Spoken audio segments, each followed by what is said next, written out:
Kadama TV mwebale kwekuumirako n'okubeera nga mwagala okumanya ensonga. Lwaleero njagala kwebaza kampani tuvuddeyo nnyo ne tukuba omulanga ogw'abaana abali ewala nga Nagiran era nga olwaleero waliyo kampani yavuddeyo n'ebeera ng'egenda n'enonayo bakadaama baayo. Kino ekintu kye twogera oba kye kino ekintu kye tugamba nti tetujja kusirika kubeera nga twogera. Buli bwe twogera mubeeramu abantu abapiikinga. Mu kampani bebeera y'abantu 10 ne batuuza meeting, abantu 2-3 bajja kutandika nga boogera ku kintu kino kye tugenda twogerako nti bannaaye twaliyambye abaana bano engeri gye twabatwalayo. Kati bwe tukwatira wamu ffenna ne mwogera naffe ne twogera, kye muyina okumanya tujja kuvaamu tubeere nga tuwangula. Ekyokulwanyisa kyokka kye tuyina kwogera, tewali kintu kirala kyonna kye tusobola kubeera nga tukola. Abaana abolaba awo Nagiran nga bwe twakuba omulanga nabo ne bongerezaako ne bakuba omulanga ne bagamba nti gye bali wala baboosi baabwe tebasobola bajjayo. Kampani yasalawo n'ewuliriza, bwe yamala okuwuliriza ebajjeeyo era be bamu abagenda okugenda. Kati aba Nagiran bavuddeyo era bagenda kubuuka okuva e Saudi. Nnyonyi e Saudi mugitegedde nti nayo egenda kubuuka. Tubakubiriza bakadaama bonna abali ewala nga tosobola kuvaayo, tosirikira eyo, vaayo oyogere. Buli bw'onooyogera wajja kubeera yawuliriza mu bantu 10, buli bw'oyogera ekintu mu bantu 10 mubeeramu at least omu agenda okuwuliriza ensonga ye agende agimatize abalala 99 era 99 ojja kwesanga nga asobodde okonvinsinga abalala. Tugenda kutandika nga tuwuliriza kadaama ono engeri gye kyalimu, engeri gye kyatandikamu n'okubeera nga batuuse okubeera nga bali ku buwanguzi. Katusooke tuwulirize kadaama ono engeri okusooka bwe yatukontaktinga, emboozi ye nga bwe yali bwete. Mwami Kadama TV, nze Zahra ndi Saudi. Abe baatugamba okujja nga 7. Bangambye enkya tugenda ku airport. Bangambye enkya tugenda ku airport ssaawa 1. Kati bwe wabaawo omwana kale awo baatamanyi ng'era bw'obimanyi mugambe nti enkya tugende ku airport. Nze ngenda Jidda insha Allah. Simanyi oba flight eriyo nga 7 kuba nze sirabye ku tiketi yange, tebagimpadde n'ekirabika woofiisi yange yeegirina. Sigirabye, bakubye bukubi ssimu ne bangamba enkya Zahra bbaasi egenda kujja e Munoni, naye tiketi sigirabyeko, naye ng'era tebayinza kuba ssimu nga tetugenda ttambula. Kyemmanyi enkya tugenda ttambula kugenda ku airport. Kirabika kituufu flight eriyo nga 7 kuba enkya 6.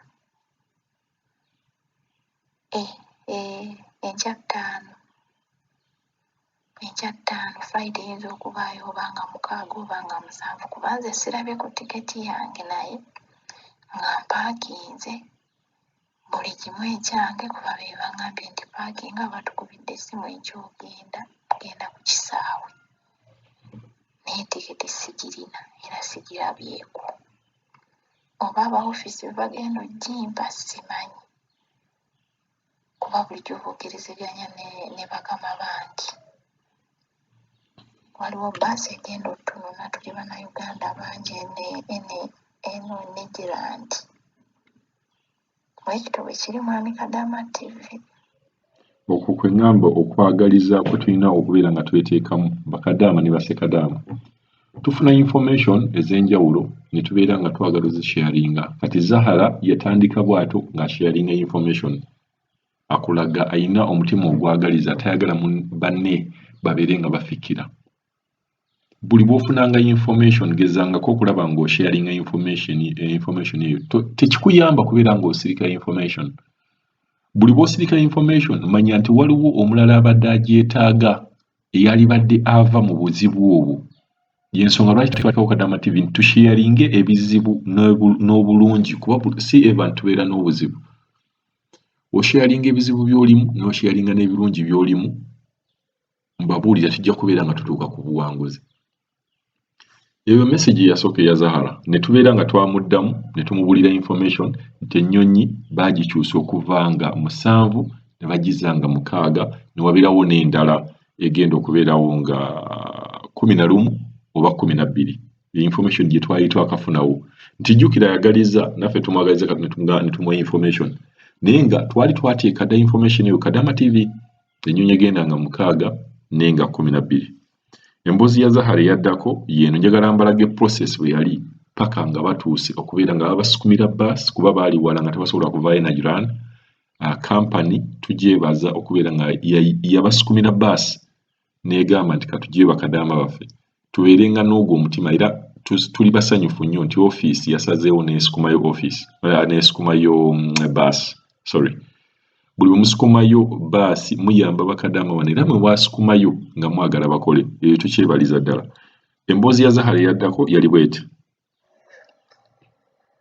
Osiibye otya mukama wange kansuubira osiibye bulungi obulamu bugamba ki ane webale tusabira fa ababadde ewa Nagiland mwana gwe tuvuddeyo Nagiland simanyi Nagiland tuvuddeyo kampani yaffe yatukwasirizzaako ne batukuŋŋaanya tusuze wano eno Jidda mu hotero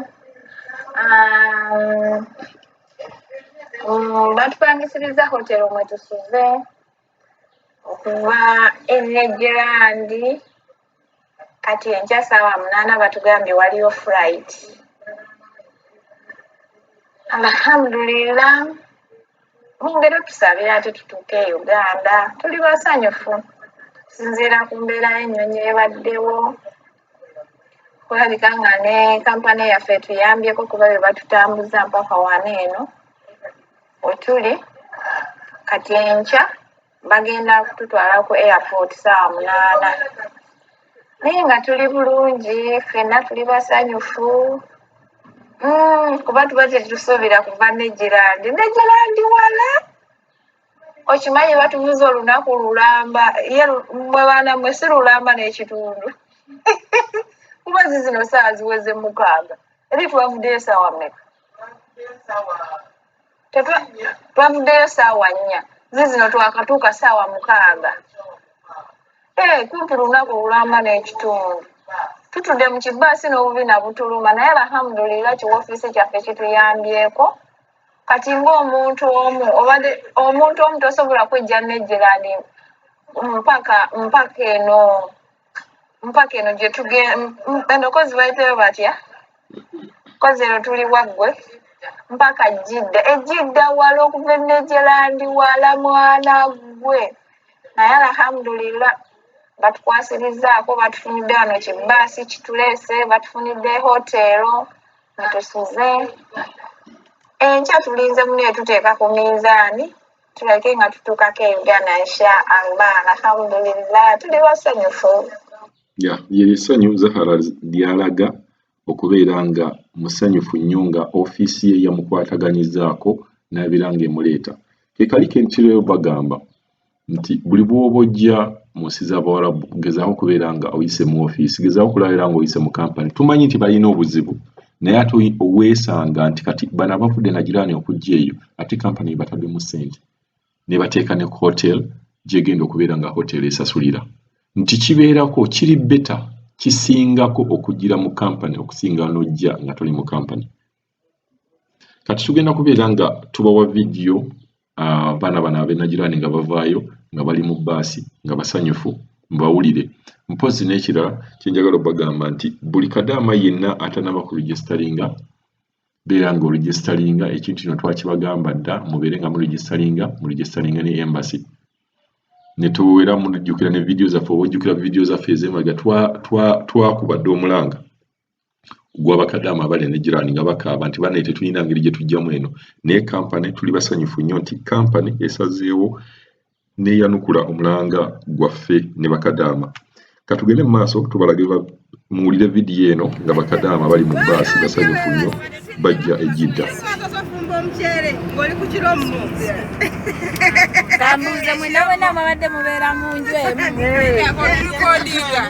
Ndikodinga. Ani yagaanye? Ani yagaanye? Nnoonya netiwaaka ya wifi. Kati muwaka naki? Farida egaanyi. Mukama otagala mpewe. Wewe kawe twagala tata. Onana nkwata jakulubuto. Agenda kala kati kwatiyata. Nnoonya netiwaaka.